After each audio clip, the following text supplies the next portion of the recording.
Hello friends, welcome back to my channel. My name is Taylor and today we are going to talk about all the books that I recently read in the month of July.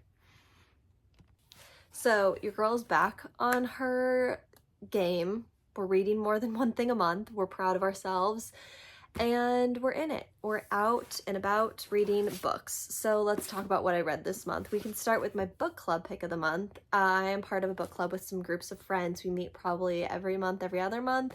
And this month's read for July was That's Not My Name by Megan Lally. This was really good. This is a YA thriller following a girl named Mary and a guy named Drew, and they're basically, I'm not going to spoil it obviously, but basically there's a thriller attached to this. This girl wakes up, she has no idea what her name is. This guy shows up, he claims that she is his daughter Mary. It's a whole thing. Meanwhile, this guy Drew is trying to find his girlfriend Lola. None of this is a spoiler, it's all on the back, but yeah, it's really interesting. The plot twist on this is insane. I really enjoyed it. We had a great time talking about it at book club. Highly recommend. Okay, next, I finally read the other book from our book club from the month before in June, I think. And this was, of course, A Clockwork Orange by Anthony Burgess. This is a weird book. I'm just going to start with that. I knew this was a weird book before we even talked about it in book club and I finished the actual book. But this is a lot. Very, very strong trigger warnings for this. Very heavy book, very hard to read book. Yeah, just keep that in mind as you go into it. I don't want to say I enjoyed this because that seems like a weird thing to say about something like this, but I'm glad I read it. You know what I mean? Like, it's a classic that I'm glad I can say that I've read and experienced, and that's kind of all I can really say. It's heavy. It's a lot. Do your due diligence before picking this one up, for sure. Okay, next, I read what I think potentially might be one of my favorite books from this year. I loved this. This is The One by John Marrs. This is essentially, there's a show that came out from this on Netflix, which Kate and I have actually watched, my boyfriend, and we really liked it. Let me rephrase. The show is not as good as the book. The show went a completely different direction than the book takes, but the concept is the same, which basically is there's a program that gets created in like a futuristic type of world. Not even futuristic, like very like normal type of world, but like alternate universe, I guess you'd call it, where people can get matched through DNA through this program, and that's like your one soulmate, your person that you're like meant to be with. And basically this follows, I think, 5 different people that kind of go through that process, whether they're married and then they find out that they have matches, or it's someone that gets matched with someone that lives in another country, like different things like that. It's very realistic. It kind of gives me the Measure vibes as well, if you guys have ever read that book. Really, really good. Love this one a lot. This definitely left me like every chapter is like a cliffhanger. It was so good. I really, really, really recommend this one. 5 out of 5.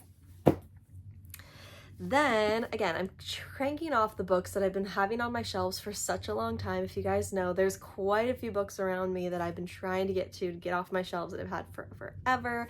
One of which was, of course, Taylor Jenkins Reid's Carrie Soto is Back. This was a good one, very much in flavor of all of her other books.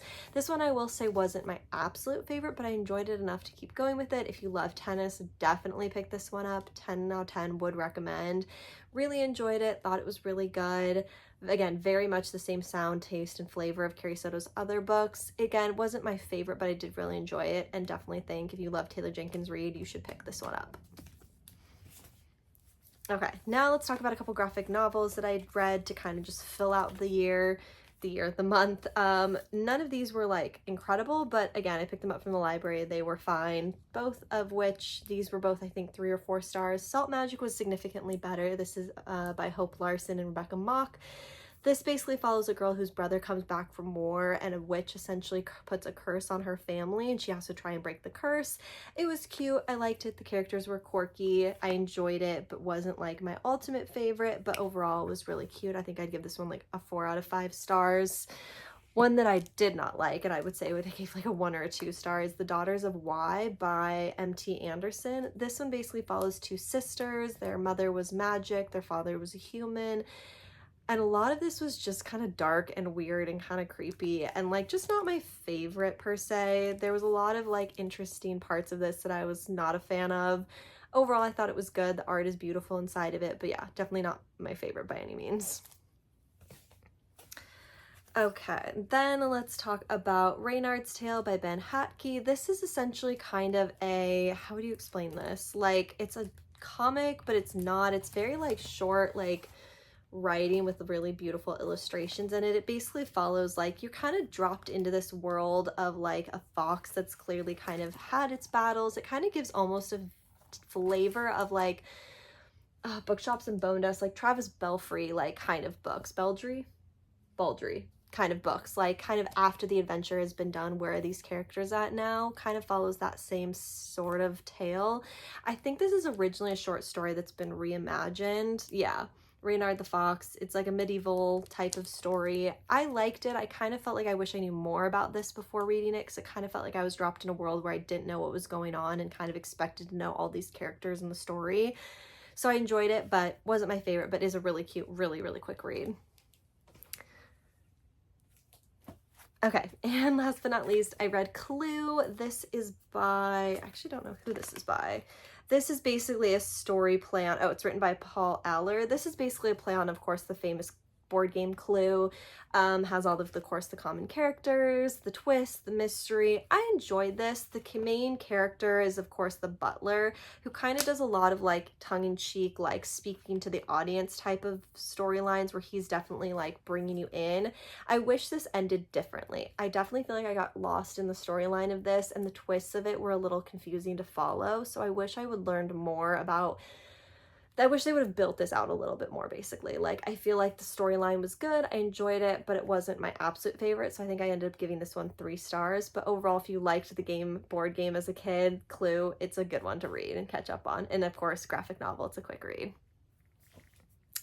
All right, friends, that is everything that I read in the month of July. I feel like I'm getting my mojo back. The books are reading. We're getting into it. I'm excited about it. And yeah, I hope you guys enjoyed. Let me know in the comments below if there's anything you want me to check out for the next month for reading. I've got a lot to choose from, but I always love recommendations from you guys. So yeah, give this video a thumbs up if you liked it. Subscribe to see more of my face, and I'll see you guys in the next one. Bye!